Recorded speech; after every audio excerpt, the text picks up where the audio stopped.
Okay.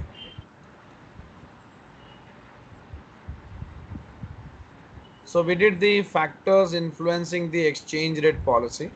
Yeah. Other factors that influence the exchange rate through their are what? So let's see the other factors that that influence the exchange rate through the relationship with the items identified above. Total income and expenditure. Demand in the domestic economy determines the demand for the goods. Of course, if there is a demand in our country, that is demand for the goods. So this includes imported goods and demand for goods produced in the country which would otherwise be exported if demand for them did not exist in the home markets. Am I right? Yeah. If there's a lot of demand, you'll import as well as you'll produce more in for your home, for your citizens to fulfill the demand of the nation. Correct? Yeah. And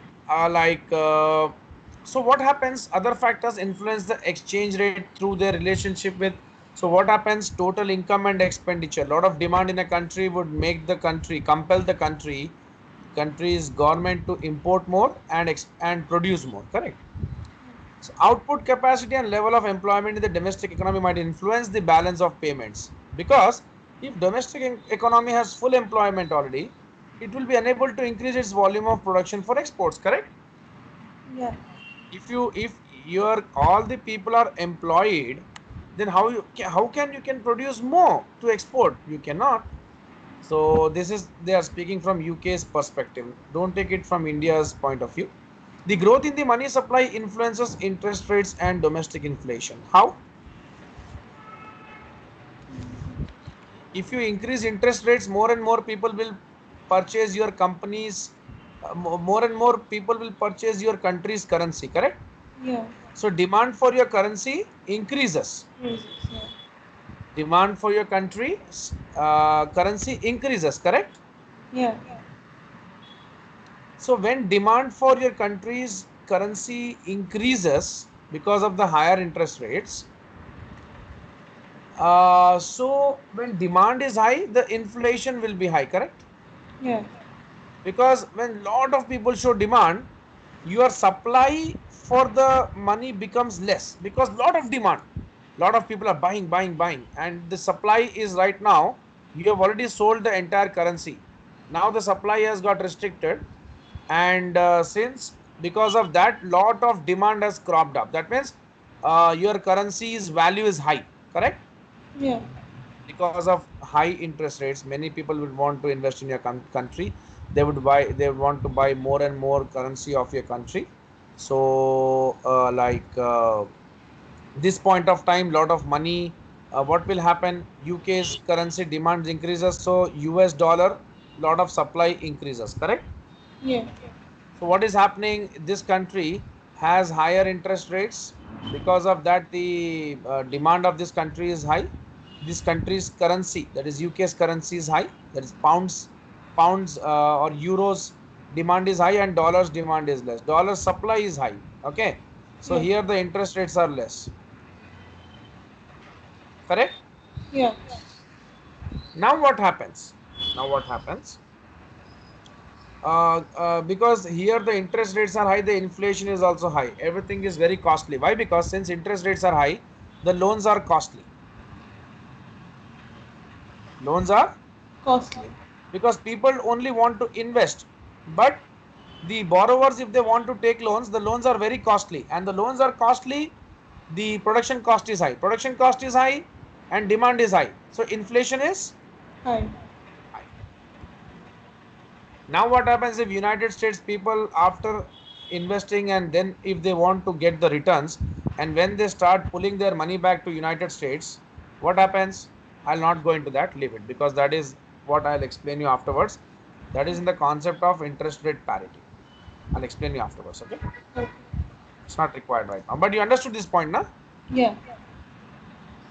The consequences of exchange rate policy, reasons for a policy. So now governments should really rethink about this exchange rate policy they have to make.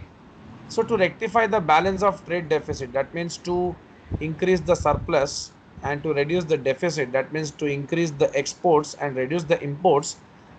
What the countries would do, they would like to bring about a fall in exchange rate, correct? So I already told you devaluation. Many countries do this devaluation thing. Yeah. How they do the devaluation, how they decrease the value of their currency? By decreasing the interest rates, of course. Okay. By decreasing the interest rates, what happens? The People demand will. for their currency is high or the demand for their currency is less? It will be higher. No, when you increase the interest rates, it will be higher. Now, many people will like to invest here. You If the said when they increase the interest rate, see, yeah? if the interest rates are increased, UK's currency is having a high demand. Now, Yeah. here the demand of euro is more, and here the supply of dollar is Dollar more. is less. So supply of dollar is more only when the interest rates are less. Correct? Yeah. That's what. So if you want to bring a fall in exchange rate, decrease the interest rates. Okay.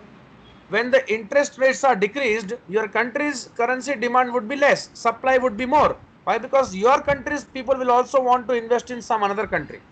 Okay. Understood what I'm saying? Yeah. Yeah. Got it. This is all economics.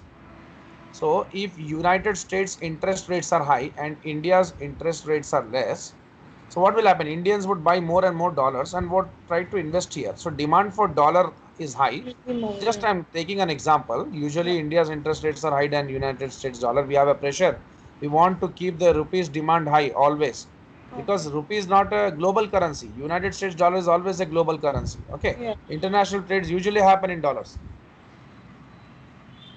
So if here the interest rates is high, people will like to buy more and more dollars. So it's okay. The interest rates have to come down when the people will try to pull their investments back to their own country. That time, what will happen? Lot of dollars will be like whatever the money rupee has been converted into dollar and invested. That dollar along with interest rate have to be bought again to India. So Yeah. again they'll sell dollars and bring it to India. So again rupees demand would be high. Correct or wrong? Yeah. This Correct. is just a demand and supply game. Here, if I invest $100 and if I get a 10, here the interest rates are 5%, here the interest rates are 10%. So I invested in $100 and I get 10% interest, correct? So Yeah. it becomes $110. Now $110 again I want to bring back to India. So Yeah. again supply of so again what will happen? I'll try to buy more rupee and try to sell more dollar. So more like supply of dollar and more demand of rupee. Yeah. Correct? Yeah. So that's what. So what I mean to say here is, if you want to increase, if you want to increase your exports, you need to make sure that your currency's value is down. Okay. Now, Okay.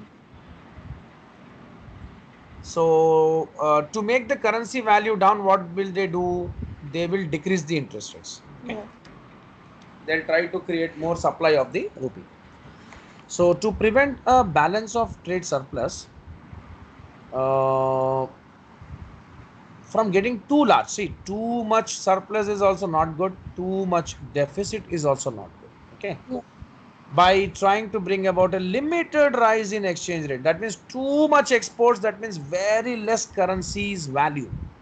That makes your currency a very unstable kind of currency. So that is also not good. People will say, hey, this currency is so cheap. What's there in this currency? So uh, what we can do is like uh, somewhat we can increase the exchange rates, somewhat increase in interest rates to stabilize the exchange rate of the currency, to stabilize the, just a second issue. Yeah.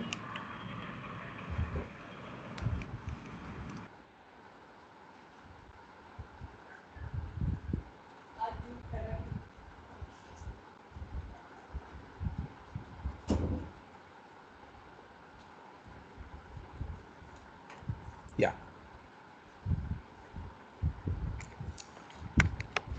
So to stabilize the exchange rate of the currency, as exporters and importers will then face less risk of exchange rate movements. Like dollar is a stable currency, correct? So Yeah. there is less risk for everyone.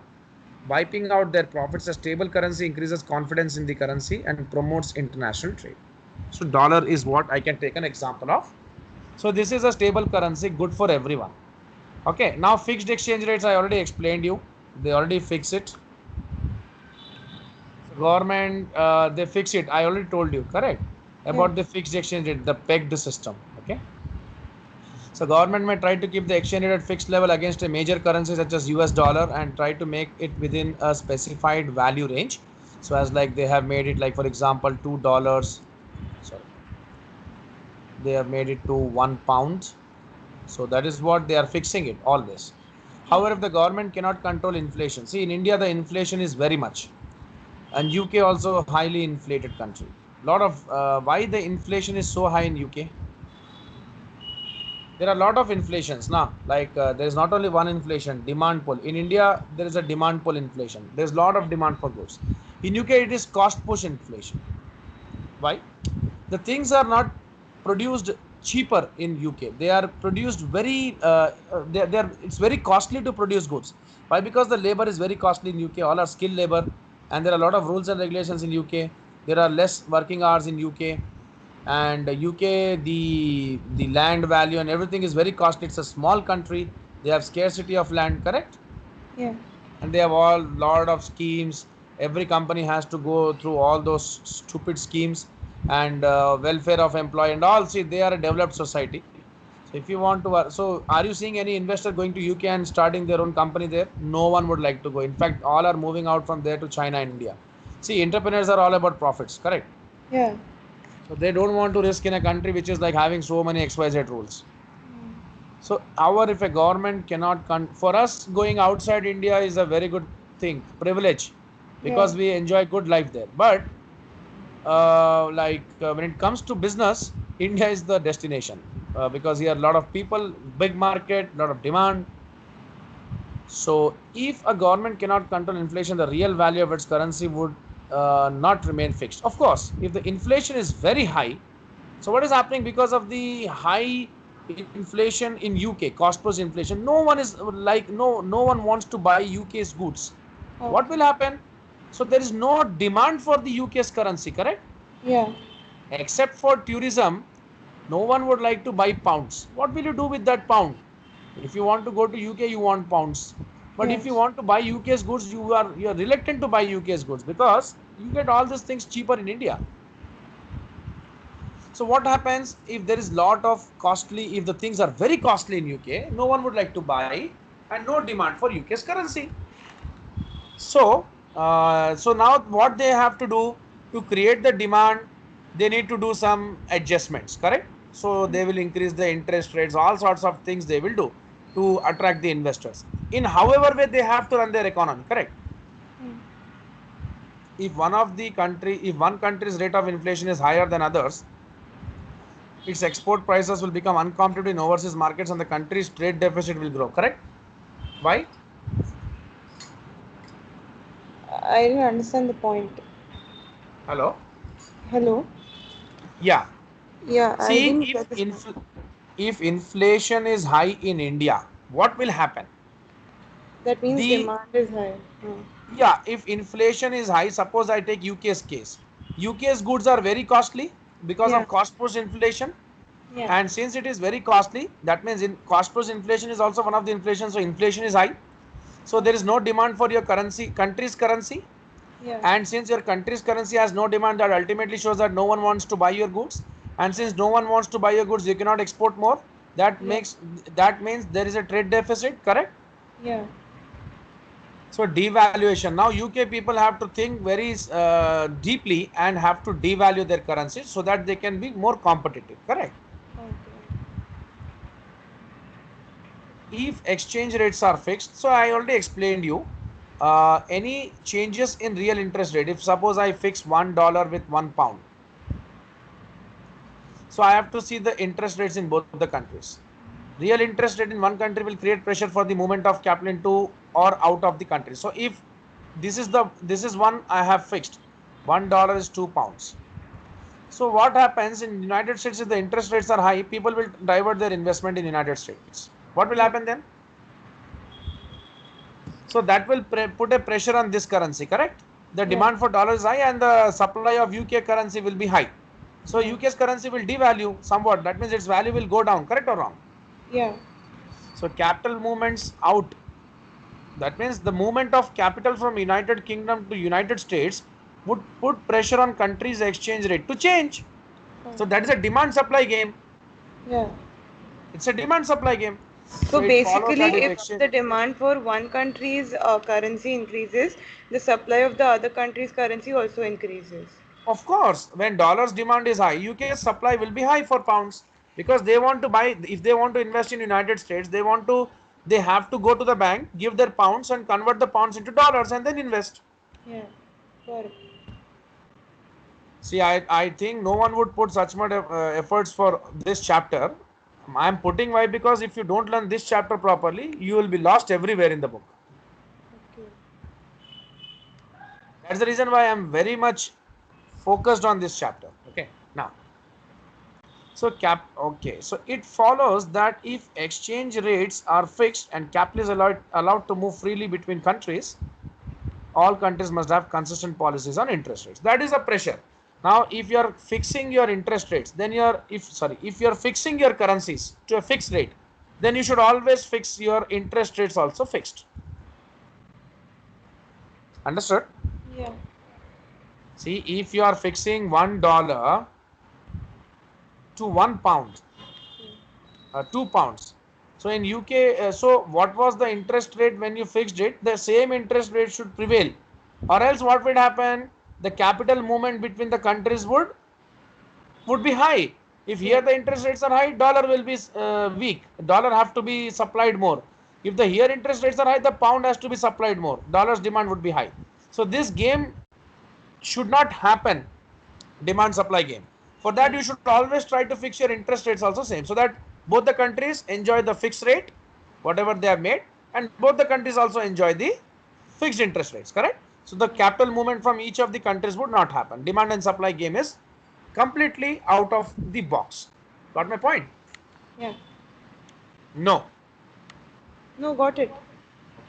Now I'm into the last topic of this floating exchange rates. Floating exchange rates are purely demand supply game. Okay. So Yeah. I don't think I need to explain you. Yeah. The floating exchange rates are not fixed rates, and these are left to the market to decide the demand and supply of the currency. So floating exchange rates are the opposite end of these fixed rates, and at these extreme exchange rates are completely left to free play of demand and supply market forces, and there is no official financing at all. So the ruling exchange rate is therefore at equilibrium by definition. That means this is what demand and supply are fixing it. You and the customers like you, me, and many of the customers are seeing the demand and supply. Got my point? Okay. Yeah. We are creating the demand, and the supply is ultimately created. So there is no official financing at all. So the ruling exchange rate is therefore at equilibrium by definition. So always when demand is equal to supply, it is equilibrium. Yeah. This is demand curve. This is supply curve. Equilibrium. So, in practice, many governments seek to combine the advantages of exchange rate stability and flexibility to avoid the disadvantages of both rigidly fixed exchange rates and free floating. So, what happens? Many governments seek to combine advantages. See, there is advantage and disadvantage of everything. Okay.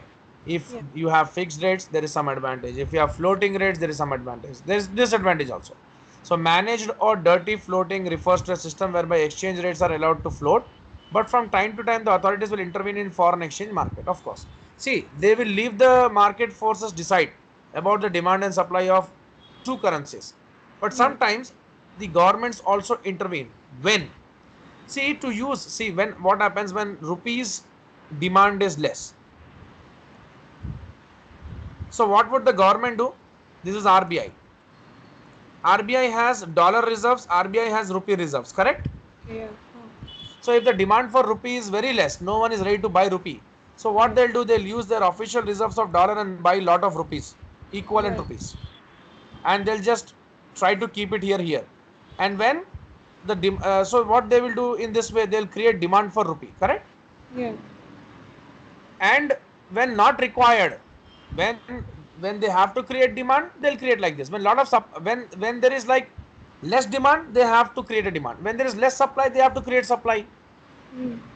So how will they create demand? They'll buy a lot of rupee from dollar. How will they create supply? They'll just sell lot of dollar, correct? Yeah. See, to create the demand for rupee, lot of rupee has to be bought. To create supply for rupee, lot of rupee has to be Sold. sold. So you'll buy rupee with, Dollars. and you will you for rupee, you need to, for buying rupee you need to use your dollar reserves, Yeah. and to sell rupee you need to sell rupee and buy. Dollars. That's it. So Okay. in this way, for supply you need to buy lot of dollars, so rupees supplied. For demand you need to buy lot of rupees, so dollar is supplied. Okay, that's the way. So buying and selling this would be intended to influence the exchange rate of the domestic currency. Fine, that is okay. They can do it. Governments intervene like that. And seeing the speculation in the capital market often has a much bigger short-term impact than changes in fundamental demand and supply. See what happens. Speculation is nothing but you think that the dollar value is going to go high. So unnecessarily you will start buying more and more dollars, so that in future you may not get a costlier dollar. Okay. So in that way also the dollar's demand goes up. Okay. Right now, what is happening with gold? When the stock market is down, what will go up ultimately? Gold price. That's what. So it's going to go till 60,000 per 10 gram. That is the estimation, Okay. expectation. So European Economic and Monetary Union. So what did these people have done is they have got a common currency for the entire Europe. That is euro. They have made a central bank to make the policies of to make the banking policies, and to issue the common currency, and to become the lender of last resort to all the European banks. If UK's bank wants some money, Greece is a bankrupt country now. So to save Greece, the European bank, central bank, has given money. That is what UK did not like, and they went for Brexit. Okay, one of the reasons. So why these so-called developed countries should suffer because of somewhat so-called underdeveloped European countries? Okay. Yeah. So see, Greece is an underdeveloped country. The Greece is a bankrupt nation, but still it is in developing status. There are different parameters on which a developed status is checked. Managing the exchange rate for common currency. If every country of Europe follows euro, there is no exchange rate risk.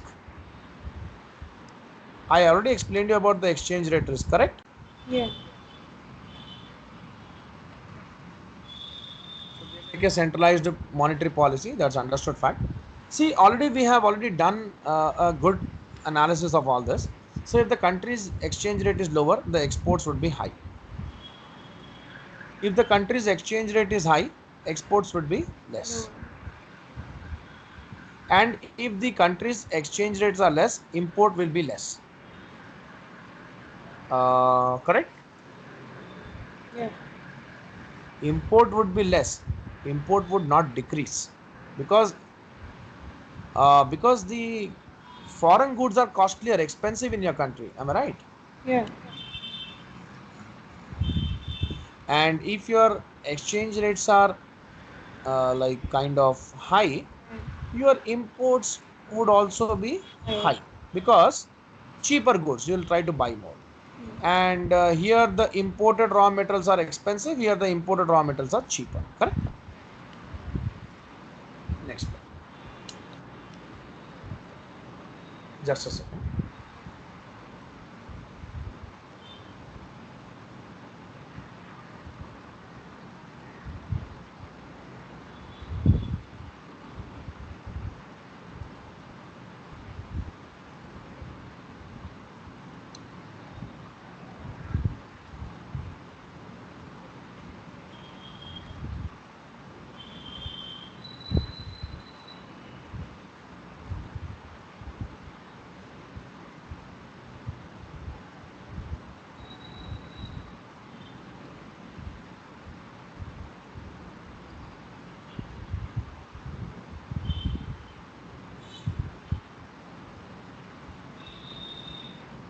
Yeah. So see, since we have understood about the exchange rate risk, how come we can try to reduce it? We can try to reduce it by making forward contracts. How? See, if I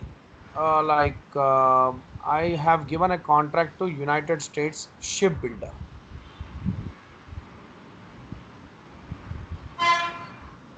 That I want to that like you make a ship for me, and he said it takes 7 years. Okay. So $1 today is how much? 80. So I know that in future after 7 years that dollar is going to go $1 is equal to 100. Correct? Yeah. So I go to bank, and with the bank I make a contract to supply me dollars after 7 years for $1 is equal to 90. How much? 90. Because why I fixed 90, there is a way to find out the forward price. Though those things you don't have in your syllabus, and no need to go for that. Just understand what is a forward contract. Forward contract is nothing but you fix a you make a agreement with the bank, or you make a contract with the bank to buy a currency at a rate fixed today itself in the future. Correct? Yeah. So you are fixing the rate today itself for the future. And if in future, whatever the rate goes, if it goes $1 is equal to 100, you are still going to pay 90. 90. And if it goes $1, if it remains one, if it goes $1.85, you are still going to pay 90. Okay. Got my point? Yeah, yeah. But 90 you are fixing because you know it's going to go 100 or 110. Okay. So with this, what is happening by making a forward contract and fixing the price, you are completely eliminating the risk of currency exchange rate or exchange risks. What I said? Eliminating You the are risk. by making a forward contract with bank, by a forward contract with bank, you are minimizing exchange rate risk. Finished. Okay. Yeah. Whatever the fluctuation, whatever it goes, whatever how much ever higher it goes, you are just going to pay $1 is equal to 90. Final. But the Finished. forward rate, it has to be more than the current rate, yeah?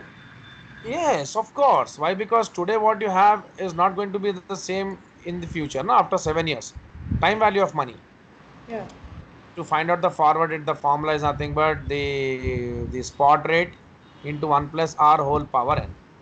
Yeah. So suppose you say this r is the risk-free rate. What is that? Risk period. See, risk-free rate is nothing but if you assume instead of paying this money to the shipbuilder, what would have you done with this money? You would have invested in bank, correct? Yeah. So you would have got some interest, Yeah. and that interest, whatever you would have got, at least minimum the risk-free rate you would have got. Yeah. That is, if I did not pay the money, if suppose this shipbuilding thing is not existing, and Okay. I would have not given this order. So at least whatever the money I have, I would have put into the bank, and bank would have given me some interest rate, or I would have put some into some FD or national savings certificate or government bonds, treasury bonds, whatever you want, you can think. I would have got that minimum rate, that certain rate, correct? Yeah. So with that, I'm just multiplying and trying to get my future value or forward rate. Okay. Okay. Yeah. So that rate gives me the like fair forward price. That means this should be the price 90. Correct? Yeah. So anything beyond this, so I know it's not going to be less than this. Now I cannot say some adversity in the market, US market collapses, some big scams come into US market, people stock market crashes, dollar value goes down drastically. I am taking a 50 years trend, and I am trying to like put the things there, and trying to get the dollars value. Got my point? Now, however, 99.9% I may be predicting this is the price. This is going to be the price by considering all the factors. But 0.1% there can be a change. Correct? Hello, So, understood? yeah. So I will fix the forward price, and that is usually, as your question was right. However, if since I'm adding the rate of return to it, so it's going to be higher. That's it. So I am hedging my risk, hedging or minimizing my exchange rate risk. Yeah. If I deal in hard currency like dollar, so what happens? The risk is minimized, because dollar, if I just buy and hold it even, so what I can do today, if I want to deal in hard currency, I can just pay 80 billion rupees and take $1 billion, correct? Yeah. That $1 billion, after 7 years, I can pay to the shipbuilder. I can invest this dollar in United States, enjoy interest, and pay to the shipbuilder as Yeah. per the $1 billion, whatever it is on that day. So on that day, if the exchange rate is 100, I'm not worried because I bought it today itself. So I dealt in a hard currency, fine, and I even got interest for that $1 billion. Understood? Yeah. Yeah. Operations can be managed. That means you can manage the sales you are doing in your country's currency with the purchases what you make from United States. That means you can match, instead of you say to the supplier, see, I am selling you some goods of $1 billion worth. You do one thing, you just give me 80 billion rupees worth goods. Okay, Yeah. so I'm selling $1 billion. You just give me the same exchange value goods to me. There's no Yeah. problem at all. So that can happen. So or else you can try to invoice in your home country's currency only. You can say them, see, I don't know. You just pay me in rupees. That's it. It's like taking the money from a local customer. Or Okay. else you can outsource money, outsource these activities to some cheap, like in India, a lot of work is outsourced from United States. Fine. See, Yeah. what they pay to a United States guy is for 1 hour they pay $30. For example, I'm saying the minimum value. So what is this $30 all about? Outs. So if a person works 8 hours in United States, 8 into 30, so 240. So $240. What is the dollar value today? 80, you said. So 80, for example. So 240 into 80 is how much? 19,200. So he's earning 19,200 in a day. And you know, freshers are hired for 15,000 per month in India. So he's earning more. So one employee of United States is equal to 30 employees, 40, 35 employees in India. So what these US people do, instead of hiring and putting big like campuses in United States, today where they are building the campuses in Hyderabad High Tech City, in Bengaluru, correct? Yeah. Why? Because they want to save. Instead of hiring one American, they hire 35 Indians. They train them, they get their work done very easily in cheaper way. Yeah. So, and there's less restrictions for them in India. A lot of benefits. They get the land at subsidized rate in high tech city. If they want to build an office in United States, it's very costly. In India, it's very cheaper. If we buy high tech land in high tech city, it's in crores. But for these companies, they get at peanuts rate. Okay, because that's a Yeah. special economic zone. Yeah. Yeah. We've learned about that. Yeah. Finance firms can aim at segments in market which are not particularly price sensitive. For example, many German car mark. So see, some sectors people won't care. Okay, even though it is very costly, they'll buy. Yeah. So there, you can charge very highly to them, considering your exchange rate risk and everything, and try to get money from them. Okay. So if you are losing, for example, here $1 has become 100, I'm losing 20 rupees. I'm paying more, so that I can charge from them now by saying like my car is like the world's finest, and here I'm getting this much of loss. So they're ready to pay. There's no problem. Yeah.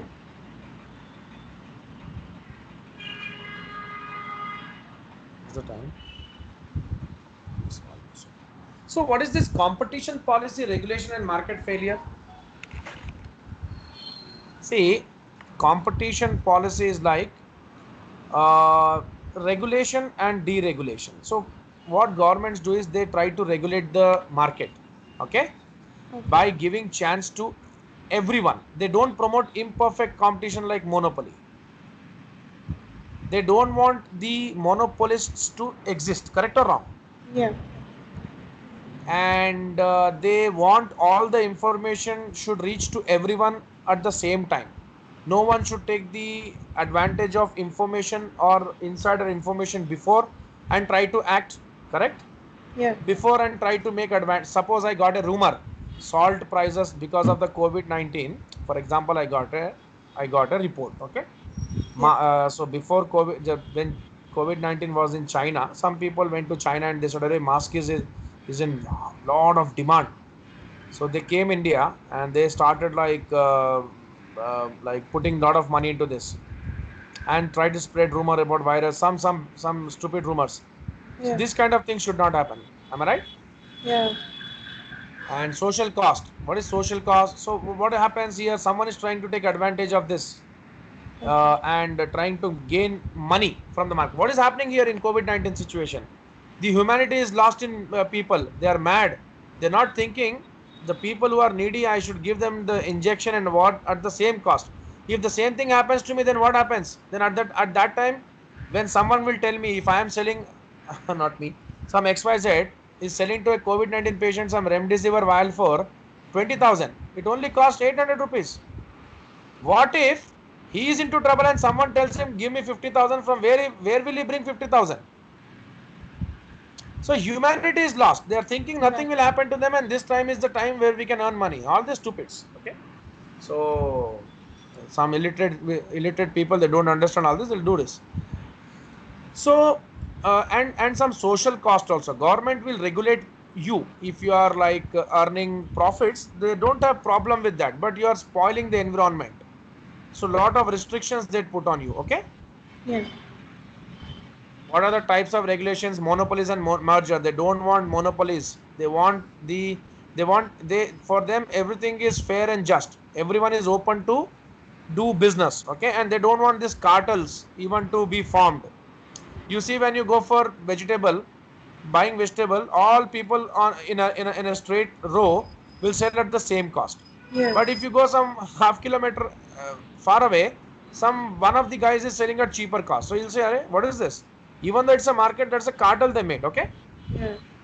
these guys don't want these cartels to form. They want people to get things at fair value, not at whatever value you want. You sell it. You are a price maker.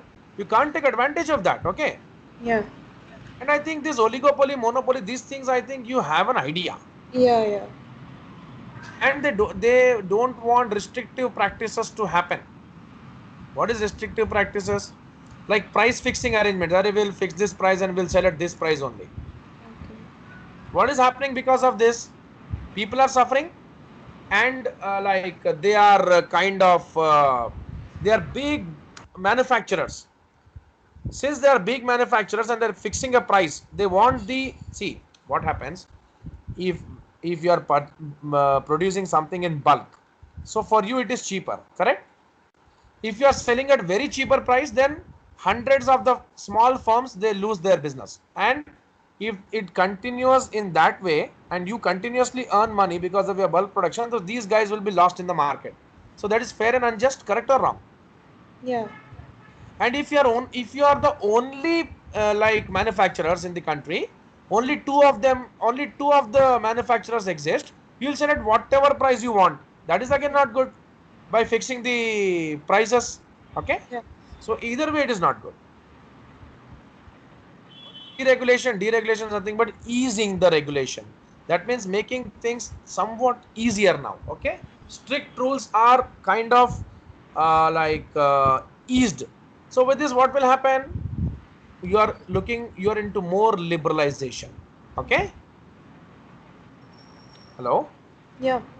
So if you become more liberal, it's more of freedom in the market. The Yeah. people will enjoy. Fine, free market force. So that means anyone can come and anyone can buy, sell, whatever they want, they can do. Yeah. What will happen with deregulation? You'll get a lot of investments. Okay, Yeah. and more competition in the market. Fine. Yeah. And what will happen? That will increase. In some industries, it could have certain disadvantages like loss of economies of scale. Yeah. What will happen with this? The smaller businesses won't have a lot of scope. If there is increased competition, each firm produces less output on smaller scale, unit cost would be higher. So economies of scale is nothing but at very less cost you produce a very high standard good, but that is they are producing very less because of the higher unit costs. So economies of scale is not that. low quality or quantity of service. So if the cost, now if they are like lot of competition would make them to reduce cost, so that will be compromised with the quality. Okay. Yeah. And there is need to protect the competition, so it may be necessary for necessary to implement a regulatory regime to protect competition where inherent forces have a tendency to eliminate it. For example, if there is a dominant firm already in the industry, as in the case of British Telecom, in this type of situation effective regulation for competition will be required, that is regulatory measures aimed at maintaining competitive pressures with their existing or potential. So what will happen? So it is sometimes it becomes very necessary to implement a regulatory regime to protect competition where some forces would try to eliminate this competition at all. Okay. For example, if there is a dominant firm, British Telecom, like British Telecom. So in this type of situation, some regulation is required, or else British Telecom will eat away everyone's business. Correct? Yeah. Because that's a government firm. Yeah. They will, however, see Indian Railways.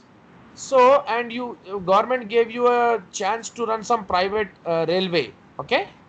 So Okay. what will happen? Can you survive in front of Indian Railways? No. No, because of the cheaper cost, everyone would go there, and government subsidies and all benefits also these people enjoy. Yeah. So there you have a big competition. Okay. So we will stop here, and tomorrow's session. Yeah, next session is end of this and start of this chapter, financial markets and institution. Okay. Hello. Yes, sir. So I would like to take this class tomorrow. Tomorrow, are you free tomorrow? Oh, yes, sir. So Monday I will take you off then. Okay, no problem. Okay. So tomorrow I will try my level best to like because tomorrow I am on a holiday. Tomorrow is Yeah. Sunday. Sunday here. So yeah, so I can take a extended session of this class, of Oh, this third chapter, and try to finish this. Okay. yeah. No. Yeah. Thank you, sir.